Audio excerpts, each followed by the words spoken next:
Hey everybody, welcome to Bills Postgame Live. I'm Steve Tasker and I'm joined here by NFL and draft analyst Chris Trapasso. We're here to bring you the postgame interviews from the locker room and from the podium right after the game. The Bills escape with a 31-19 win over New Orleans. I say escape. It's a 12-point win. In the fourth quarter, late in that game, it was really never in doubt. Josh Allen drove him down, got him that last touchdown that really put it out of reach. Saints were a much better football team than a lot of people expected them to be, but nevertheless, the Bills come out of there with a win. Defensively, the Bills really made it tough on Bills fans. They were really wringing their hands. People were losing their minds about the way this game looked in the first half. It looked like the Saints might come back and actually tie it right before halftime. They couldn't get it done. Chris, what did you think about it? Certainly in the first part of the game, the Bills came out, a couple of touchdown drives. Then they went cold for a quarter and a half or two quarters, and the Bills' defense kind of kept them in the game. Yeah, it kind of coincided with the Bills' run game, that we went into this game thinking that that was the true weakness of this team. The Bills' run defense did not really play particularly well, and it wasn't even just trying to stop Alvin Kamara and the young Kendre Miller. Spencer Rattler with his legs. I mean, it was Lamar Jackson, it was Justin Fields, which they really corralled nicely in week 2. But to face another mobile quarterback, and obviously Spencer Rattler is known for his legs as Lamar Jackson, a lot of those third down conversions, keeping drives alive, were just missed tackles by the Bills' second level of the defense. Yeah, the Bills come out of this with 165 yards rushing for them. The Saints have 189 yards rushing. That's why it seems so uncomfortable for Bills fans. They just couldn't get this team off the field. Third downs, the Bills had 20 first downs. The Saints had 22 first downs. On third down, though, Bills kind of got it back together. They were the Saints were 5 of 13, 38% on third down. A little bit better, much better than it was on last Thursday night against the Dolphins. Yeah, absolutely. And I mean, Spencer Rattler only averaged 4.5 yards per attempt. That's super low in today's NFL. 5.6 yards on the ground for the Saints. So whenever you're able to just hand the football off and your quarterback is making plays off structure with his legs, it's going to be hard to get off the field as a defense. Let's go to the locker room, go to Josh Allen at the podium talking to the media. This is what quarterback one had to say after the win. How we doing? Doing good. How about you? Hey. Victory.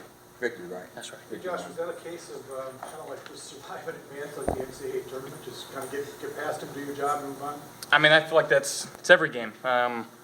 We play in the NFL. Every team we play is more than capable of winning each and every week.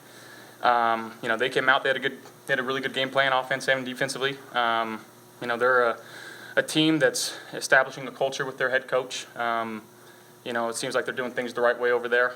They came ready to play today. Josh, can you pull a mic closer to your side? Thank you.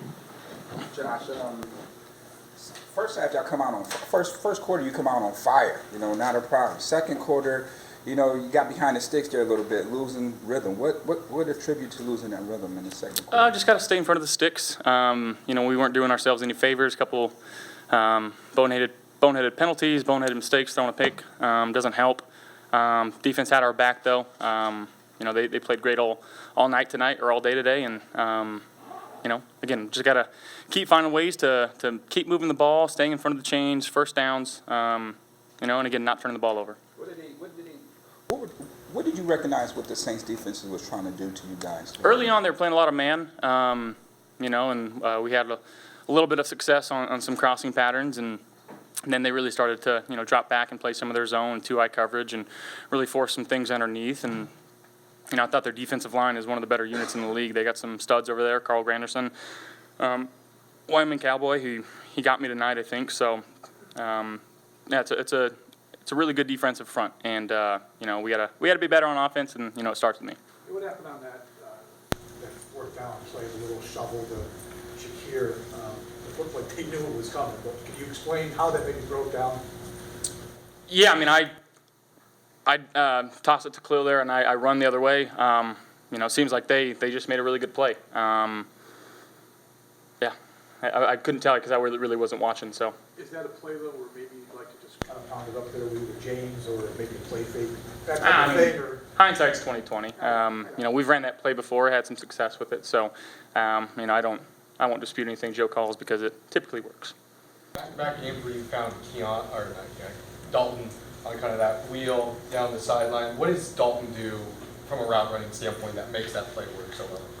Well, I think it's his willingness to block. You know, a lot of the time today we were asking him to block for some of our, whether it be jet sweeps or outside throws to Khalil. And when defenders know that, they kind of have to pick their poison. They either run up and try to cover under what's behind Dalton and allowing him to stock, block, and go, or they play over the top and then I throw the check down. So it's his willingness to block that's getting, you know, giving defenses trouble because they don't really know what to do in those situations. John, can you tell us a little bit just in what you're witnessing in the evolution of James's game overall these first 4 games this season? I mean, it seems like he's getting better each and every week. Which is hard to imagine. The way that he kind of has this patience to hit the hole, but when he hits it, I mean, he's shot out of a cannon. His contact balance is unbelievable. His jump cuts are awesome. You know, glad he's on our team. Josh, what happened on that scramble play, the one right before the Dalton touchdown? Actually, you know, for a while things were starting to stall out. It felt like you kind of put it on yourself to try and make a play there. Yeah, 3rd and about 5. Just kind of got to the back of my drop, was feeling a little bit at the feet, and just decided to tuck it. I'm kicking myself, though, because Dalton ran a fantastic route, and it would have been an easy completion. But decided to make it a little harder on ourselves and do that. But, again, just trying to do what I can do to help this team win football games, and needed a first down there, and just that's all I was trying to do. Josh, Cole Bishop interception, very Micah Hydish. It was. I'd agree there. It was, the body language and body control, very much so. What was your reaction? Awesome. I mean, kept them out of points right before the half, and you know they were receiving the ball in the second half, and you know we call that double dipping, and we stopped them before the half in 3 and out. I think coming out of halftime and got the ball back and scored. So that's situational football. That's something Coach McDermott constantly preaches, and just happy that we can go out there and execute that. I understand you have to do with the defenses, you know, giving you and all of that, but for a while in the fourth quarter, you know, your attempts were pretty low compared to what they normally are. How difficult as a competitor is that for you to sometimes not be the one who is being asked to always make the big play or do like what you did on the scramble and ultimately make that play?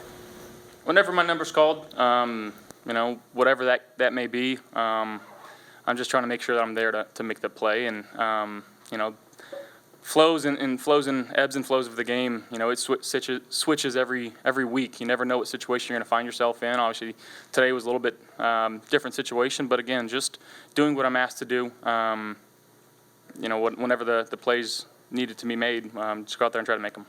Jackson Hawes has been great, blocking obviously, but he always seems to get open for at least one big play per game. What has he meant to the versatility of this offense and just through the first 4 weeks of the season? Yeah, I mean, when we roll out our 13 personnel with Dalton, Dawson, and Hawes, you know, you have to be ready for us to run it. But he gives us that element, you know, if we naked out, it's not always Dalton or Dawson coming out and making a play. He's more than capable of making these plays, and he's shown that over the course of these first 4 games. Josh, you kind of like these past 4 games of putting it together. Not the way you want to, but you're averaging 30 points. How scary could this offense really be once you guys really get to clicking? I mean, again, we want to go out there, we want to score every single drive. You know, anytime that we stall or turn the ball over or punt for that matter, we feel like it's a disappointment. Again, we're going to watch this film and try to learn from it and, you know, put ourselves in better situations early on in the game and, you know, try to stay as two-dimensional as possible and go from there. I was going to say, you know, to Mookie's question, you guys have scored 30 or more in every single game, right? So the floor is certainly high. I mean, how comforting is knowing that? Like, you know, you guys have really raised the floor with this offense, even on a day when you said you guys made some boneheaded mistakes, put yourselves behind the sticks. To be able to still have that output, I mean, what is that a credit to? That's a credit to everybody doing their job, not blinking when it comes down to it, and making the plays when they need to be made, and just trusting what Joe's calling. Thank you, guys. Josh Allen taking his hat off to the defense. Certainly the offense looked like it stuttered. And then you look at the scoreboard, and once again, it's 31 points. They've scored 41, 30, 31, 31.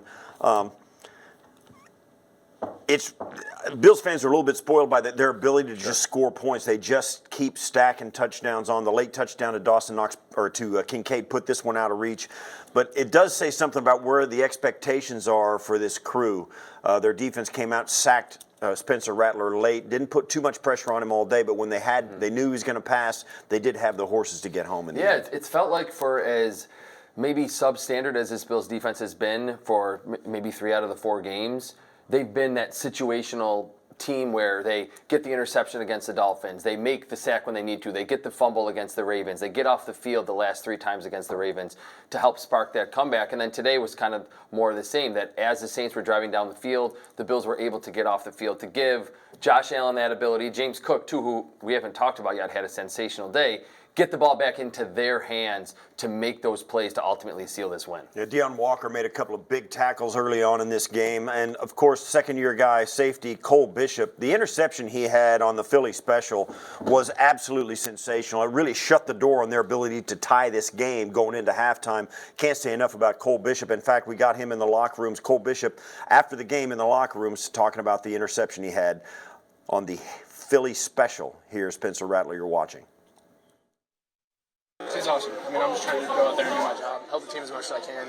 So being able to make a play in the red zone is huge.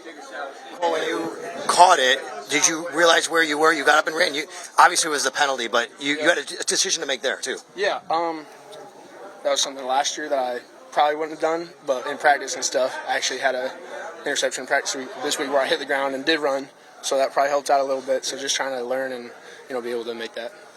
Run defense was kind of struggling at times, especially early. How did you guys kind of right the ship and keep battling to the end? Yeah, I mean, it's tough to speak on it until we watch the film on that aspect, but just everybody doing their 111th.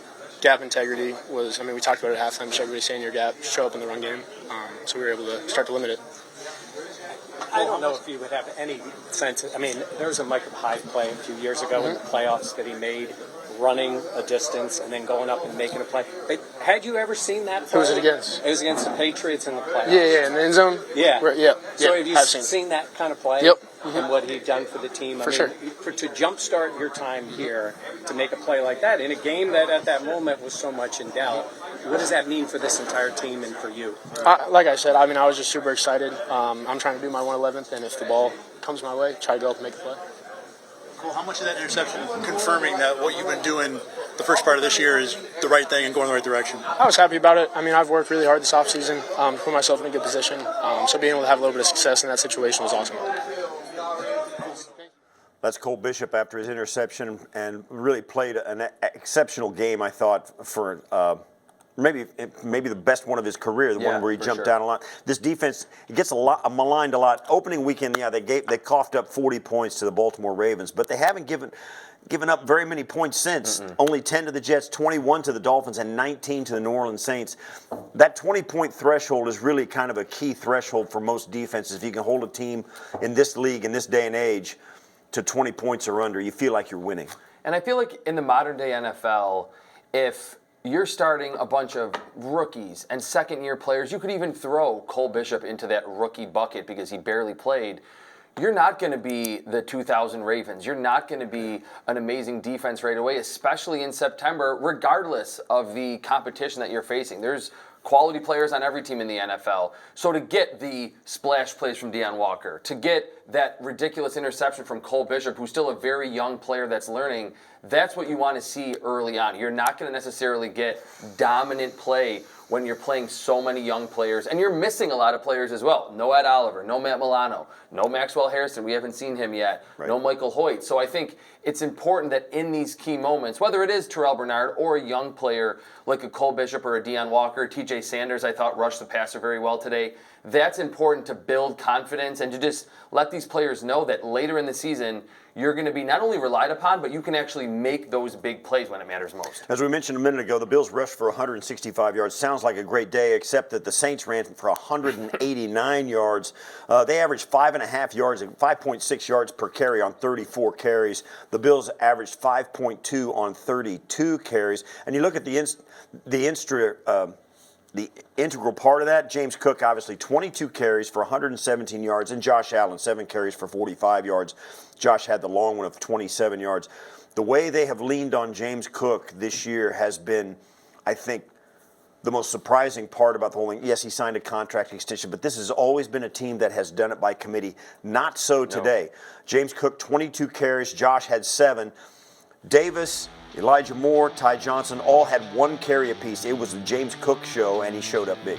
Very quickly, how many games have there been that James Cook and Josh Allen have the same amount of times where they touch the football? Josh Allen, 22 passes, James Cook, 22 carries. Right. And I thought between the tackles today, knifing through traffic was probably the best vision married to his feet with his footwork that we've seen from James Cook in his career. He's hit bigger plays, he's hit the 50, 60, 70-yard touchdowns, but he really got more than what was blocked for him in those confines between the tackles all afternoon. We've been talking a little bit about the defense and the run game today for the Buffalo Bills. The defensive captain, the signal caller, was in the locker room a moment ago. Terrell Bernard had this to say. Out of the 19 points, how do you assess how this unit performed? Yeah, I mean, obviously it wasn't our best game.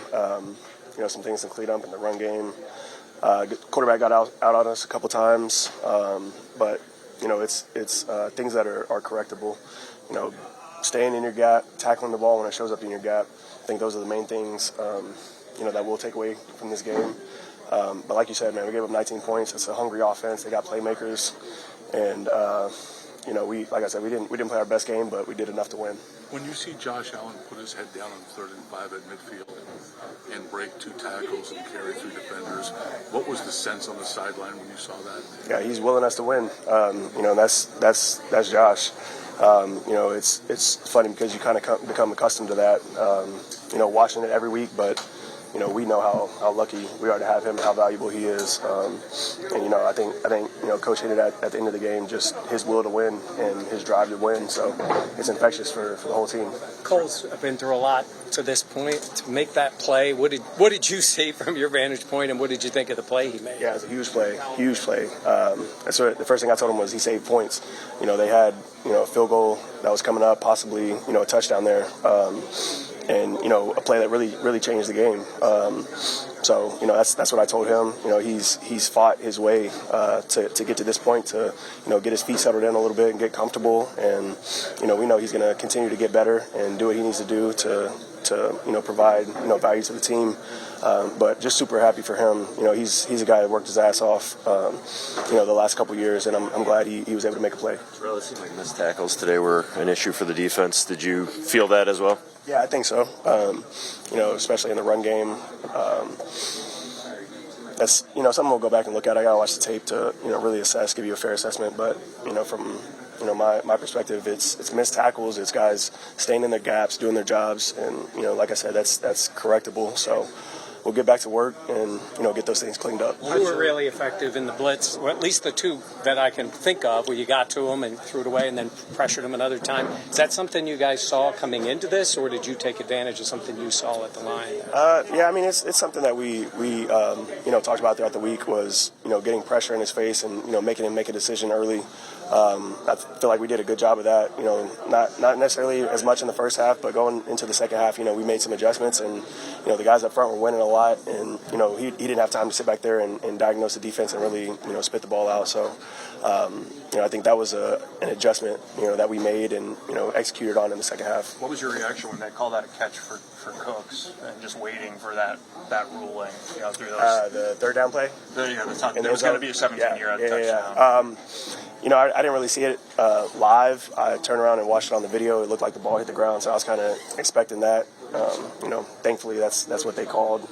Huge play in the game, though, for sure. How do you juggle acknowledging the mistakes and areas to improve while also looking at it as your 4-0 football team? Yeah, I mean, at the end of the day, the goal is to win the game. Obviously, we haven't played to our standard, but it's week 4, So, like I said, man, we got a lot of stuff to clean up. But at the end of the day, we gave up 19 points to a hungry offense that came in here and, tried to assert their will. And, we did what we had to do to win the game. Coming off for a play, obviously. There's a lot in that Terrell Bernard soundbite about the running game. It was really evident that Saints had a plan, particularly with a mobile quarterback like Spencer Rattler and a guy like Alvin Kamara. They wanted to force the guys, play action coming back around the other way, forcing the backside contain to really hang in there and not crash down on an inside run. They got around the edge on Joey Bosa a bunch tonight. They got around the edge on the other side with Rousseau, Epinesa, the whole gang. They really thought the misdirection would be make the Bills vulnerable in the run game, and it turned out to be a pretty good game plan, particularly with a quarterback like Spencer Rattler. And coming into this game, I thought Spencer Rattler was a much better player than he's getting credit for. He's got a live arm on it. You saw it today out there. I don't know if you recognized, he's got a really live arm. He's a really good athlete. You saw him bust loose on a couple of runs. And if there was anything I was going to critique about the New Orleans game plan, they didn't use Rattler's mobility enough because they've got Alvin Kamara. Chris Olave is pretty good, but he only threw for 126 yards and a touchdown. And I just thought, man, oh man, they need to give that guy some easier completions once in a while. But I thought Spencer Rattler, I've got a lot of respect for that guy. I thought he played well. We talked about it during the game. I think Spencer Rattler is going to be in the NFL for a decade. I mean, he was the #1 recruit out of high school, didn't necessarily have the best college career, didn't live up to that standard. But you mentioned it. He's got a live arm. He's going to play with a lot of aggression. He doesn't care that he's 0-9 as a starter. He's coming in here playing with house money, and I think he showed that, although he didn't have this super efficient day with only 126 yards, like you said, at 4.5 yards per attempt. He can make all the throws, and it's important that you bring that up, that, yes, the Saints feel like their roster is one of the bottom rosters in the NFL. They have a second-year quarterback who was a fifth-round pick. Alvin Kamara is a borderline Hall of Famer. Yeah. Kendre Miller has been one of the most elusive running backs in the NFL through 3 weeks. We saw that today. So they maybe collectively, this 0-4 Saints team now is not one of the contenders in the NFC. They have some quality players on that offensive side of the ball. Don't be surprised if we see the Saints as that pesky team later on in the season that get a couple wins against some quality teams. Yeah, I agree with that. Yes, their roster does have some holes in it, and they were on the road in a really hostile environment against a really good football team. And you think about what would happen if they didn't intercept the Philly special and Olave's touchdown doesn't get called back, or I think it was Olave, got called back late in the game.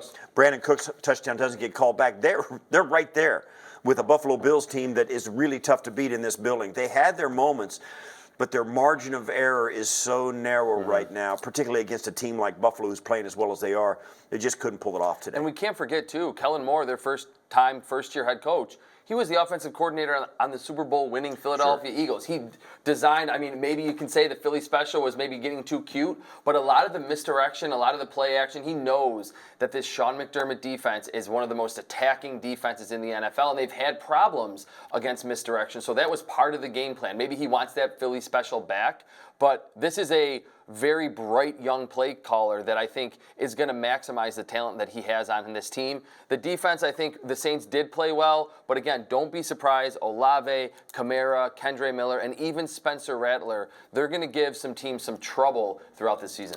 So the Bills rushed the ball 32 times today for 165 yards. The big guys up front were led by Connor McGovern. The big center for the Buffalo Bills had this to say in the locker room after the game. Setting the tempo, setting the tone early.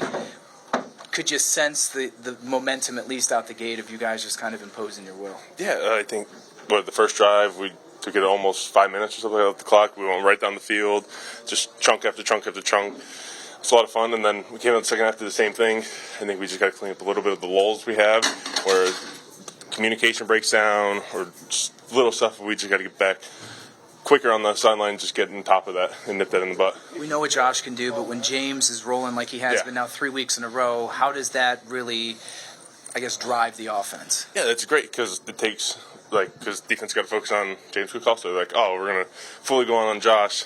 James there too. The cuts he's making right now and just making guys miss and just setting up our blocks for us, he's playing on a whole nother level. Yet at the end, it's Josh in 3rd and 5. Putting the cape on and going. From your perspective, what did you see? And when he makes plays like that in those types of moments, what does it do for your guys? I honestly didn't see anything. I was blocking a large human being, so I didn't see anything until I heard the crowd cheering. I looked up, and then I saw Josh sliding down. But it's great. We expect to hit it front side, and he pulls it, and he's the MVP for a reason, so he's going to make plays. Connor, it feels like Coach Shakira always finds a way to somehow stay on his feet on a play where you feel like he should be down. How do you explain this balance? How impressive is that to you? He's got the lowest center of gravity I've ever seen on a human being. I have no other ways to put it. I thought he was going to be down, so I slowed up, and all of a sudden, next thing you know, he's taking off down the sideline. It's just incredible how he just stays up and just spins off things and just keeps going. His ability to stay on his feet, just how much confidence does that give you guys as an offense when you know the ball is going into his hands? You know, because at any point, like, he could just take it to the house. Like, it's great because, like, he might catch it 2-3 yards downfield, bounce off one guy, and then he takes another 15-20 yards, and you just don't know what's going to happen when the ball goes in his hands, and it's a great thing. You mentioned the lulls. Terrell mentioned defensively they don't feel they played their best game, but you guys are 4-0. How do you kind of juggle that dynamic of room to grow, but still 4-0? Yeah, there's so much room. We've left a lot of meat on the bone, but we're still averaging over 30 points a game. Like, that's incredible. I know a lot of teams would like to be in that boat, and but we're the first ones looking in the mirror. It's like, all right, we got to step it up. But at the end of the day, we're still scoring over 30 points. Cool. Thanks, Connor. Of course. Thanks, Connor.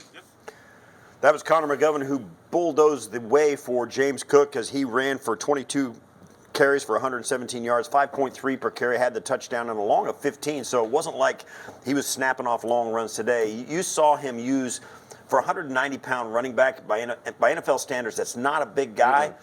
He was dragging some people and making some very tough yards, a lot of it right inside the tackles. Yeah, I just checked. This was the first time that James Cook went over 100 yards in a game in the NFL, and he did not have a run of more than 15 yards. You mentioned the long was 15, so that is your typical workhorse, grind it out between the tackles type of performance from James Cook. When we're so accustomed, and we know that he can break off those 50, 60, 70-yard home runs, the amount of missed tackles, I'm really looking forward to see Pro Football Focus how many he forced in this game.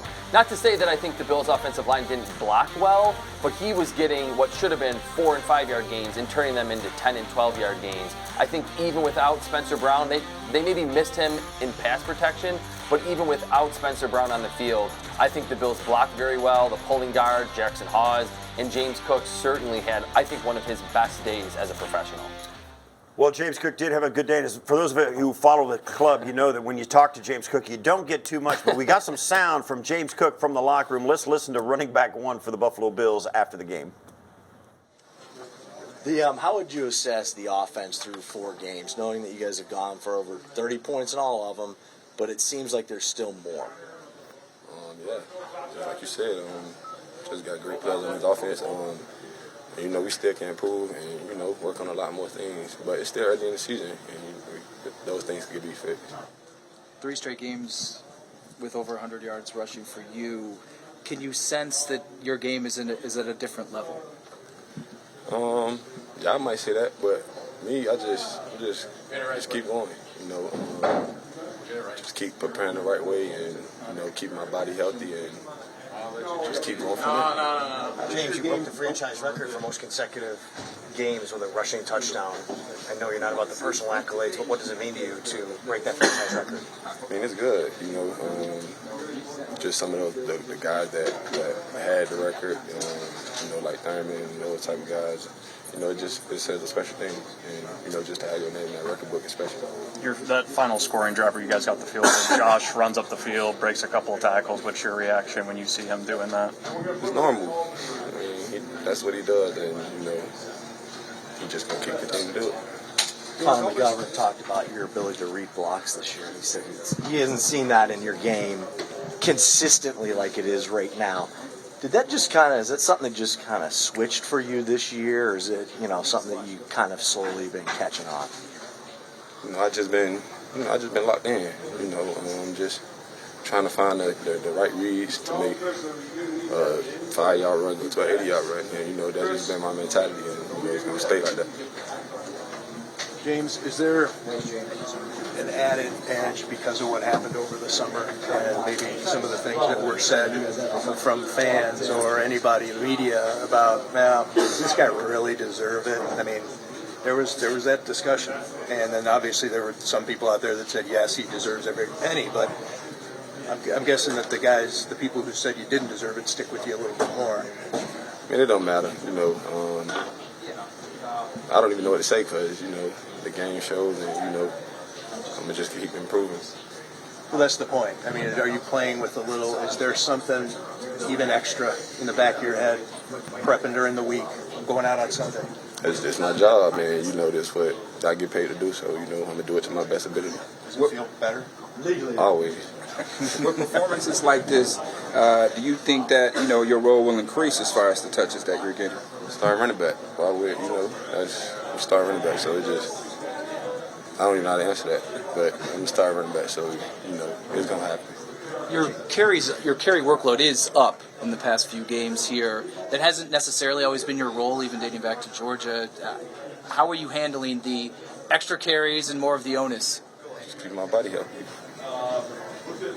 James, can you put us in the mindset of the team and what's going on in the huddle? That first drive of the third quarter, you came out and seemed like it was a statement drive. You had a couple big runs. What was that? Can you take us through that? Just set the tone, set it early, coming out at halftime. Those guys got the ball, and the defense got us to stop, and, just starting back fast, and that's what we did. Most important question, have you tried the cookie yet? You like it? Yeah, of course. It's mine. You should try it. I got it. Yeah, try it. They had it with the press. I know. I did. Yes. You ate it? Yeah. I didn't get one. I didn't get one either. So you still owe me. I got you. Don't bring me one. Okay. Monday. You going to be there tomorrow? I won't see you tomorrow. That's James Cook having some fun with the reporters there as the James Cookie was released in local supermarkets today. There's a lot going on in this cookie, and it's supposed to be very good. I haven't had one yet. No, I me haven't had neither. one yet. Was that the most we've ever heard from James Cook after a game? Yes. Word-wise? Yeah, I think so. After 22 carries, 117 yards, a touchdown, a long run of 15, he earned it. That guy had a really workmanlike day. It's the kind of work day you'd like your number one running back to have.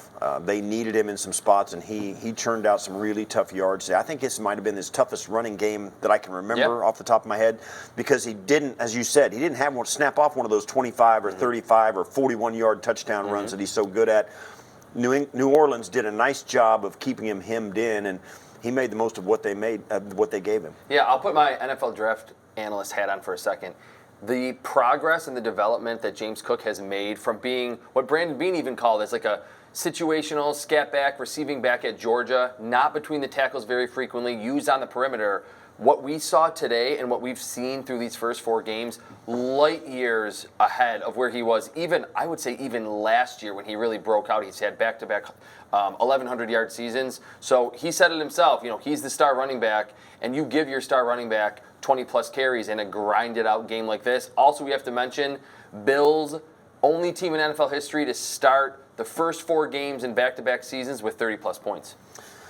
They did it, and while it seems like, gosh, it doesn't seem like quite enough for Bills fans, Sean McDermott, the head coach of the Bills, got to be happy with the win. He was at the podium post-game. This is what the head coach of the Buffalo Bills had to say about today's victory over the New Orleans Saints. Okay, good to get a win. Great to do it at home in front of our fans. Again, great turnout. Beautiful day in Western New York.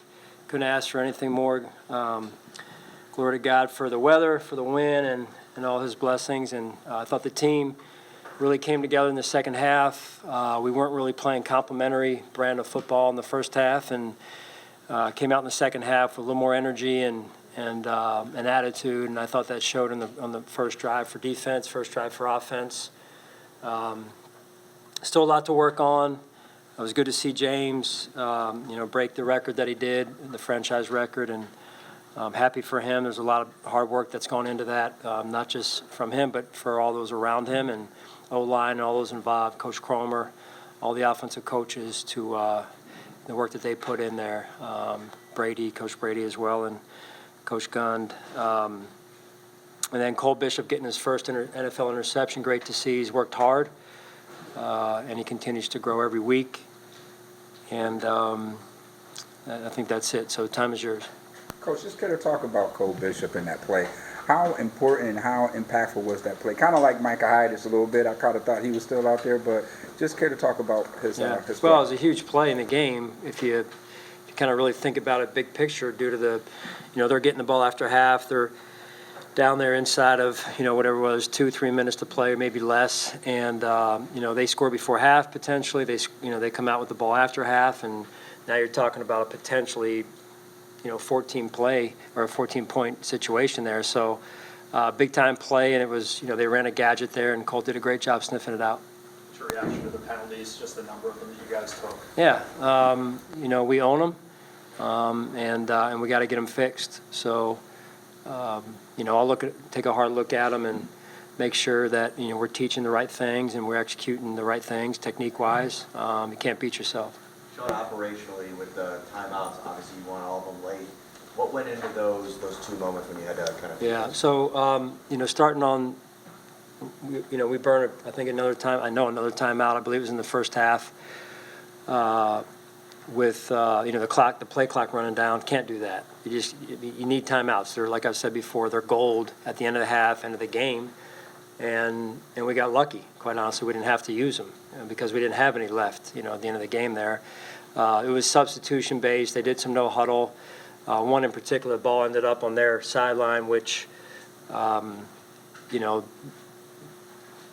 that happens, you're expecting to get someone stand over the ball if the ball went out of bounds, in their coaching box, in the players' box there. So, anyway, but regardless, we've got to do a better job of with our substitutions and managing those substitutions accordingly. Hey, Sean, that situation was 21-19. You're at midfield. You had 2nd and 4, and James comes off the field.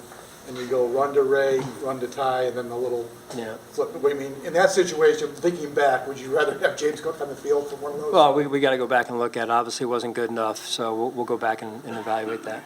Coach, how important was gap integrity coming out in that second half? It seems like they were throwing a lot of multiple sets, some motions and shifts, trying to get you off of your keys there. So what would you telling those guys at halftime, the importance of gap integrity? Yeah, well, we start every week with that, the importance of doing your 111th, doing your job.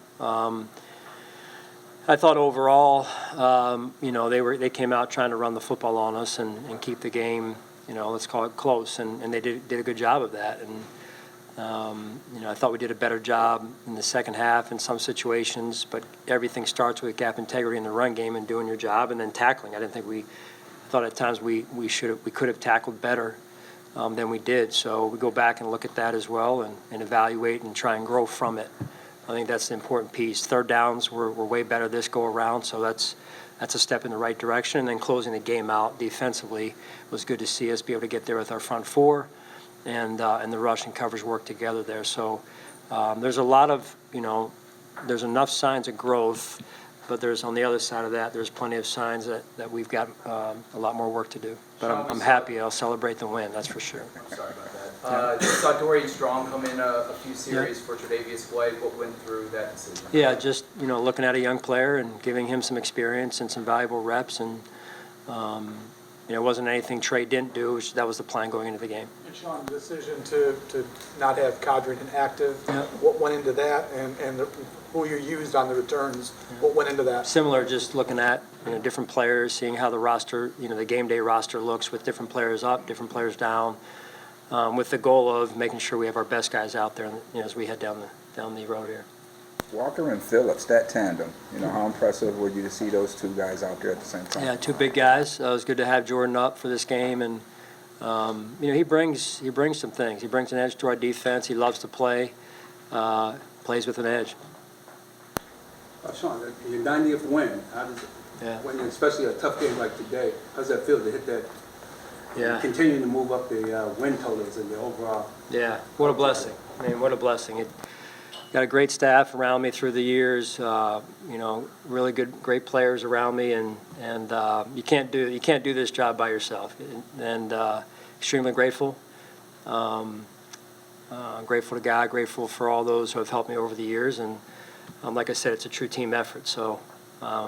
Trust me, I wasn't thinking about trying to get 90 during the game. That was a hard game, and we knew it was going to be tough. They're all tough. So, but I'm extremely grateful and grateful to the fans too, because a lot of those wins have happened at home. So they played a big part in it. Coach, you're putting up 30 points, and you, like you just mentioned, there's room for growth, and you're hitting your stride. How scary could this team really be when things really start to click and come mid-season? Well, we'll see. I don't think we really know, Mookie, yet. We'll see. It's a week-to-week league. It's a hard league to win. So you celebrate every win and you learn. You learn from the wins. You learn from the ones that don't work out the way that you hope they work out.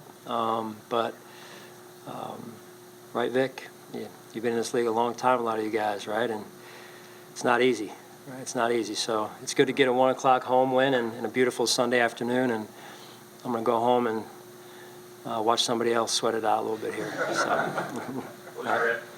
Your reaction to Josh on that final scoring drive at the throw to Dalton, obviously the run beforehand. Yeah, the will to win.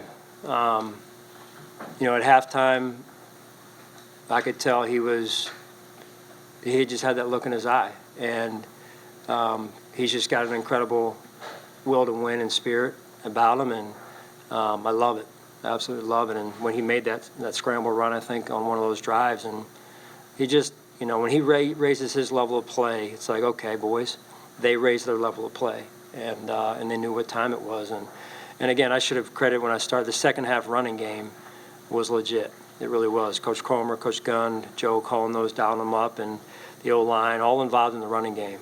Did a phenomenal job. I think in the first half we had close to 60 yards, and to end with 165 is very impressive. That adjustment, and I thought the staff overall did a great job of communicating and making the adjustments we had to make to pull the game out. So, good. All right, thank you all. Appreciate it. It is kind of good to see and feel that Sean McDermott and his coaching staff kind of put their heads together at halftime and say, hey, listen, let's gather it up here. Obviously, his best players, Josh Allen did as well, James Cook, and that offensive line with Cromer and the guys he mentioned, they came together and said, listen, we're going to push these guys around a little bit here in the earliest second half, and they certainly came out and got it done. And that's been a trademark. I mean, this Sean McDermott era has been marked by a lot of things, but I think one of those core elements, a marquee trademark of this team, is how good and quickly they make those second half adjustments. Now, they didn't come out flat. They came out soaring, hit that little bit of a lull before halftime on offense and defense. Second half, they understood that they could run the ball with James Cook and that he was just really in the groove, seeing things very well. And then when they needed to lean on Josh Allen. Some games, you need Josh Allen for 2 or 3 quarters to be Superman. In a game like this, you can hand it off to your borderline all-pro running back and just wait for that key moment in the fourth quarter for Josh Allen to do Josh Allen things. Yeah, and you're exactly right that you don't need Josh Allen to be sensational for 4 quarters, but maybe 4 plays scattered throughout the game, and that's exactly what they got today. Josh Allen coming through in a big way when they needed it most to shut out the game. Yep. Steve Tasker, Chris Trapasso, thanks for joining us here on Buffalo Bills Post-Game Live. Maddie Glab, miss you, girl. Enjoy the wedding that you're at. For the rest of you, stick around. We're going to come back. You'll be able to catch Bills Tonight from here on out. Throughout the week, we'll have the highlights, the post-game sound, and everything for you as we gather ourselves and get ready for the New England Patriots here next weekend. Steve Tasker, Chris Trapasso, thanks for joining us on the Bills Post-Game Live. We'll talk to you next time.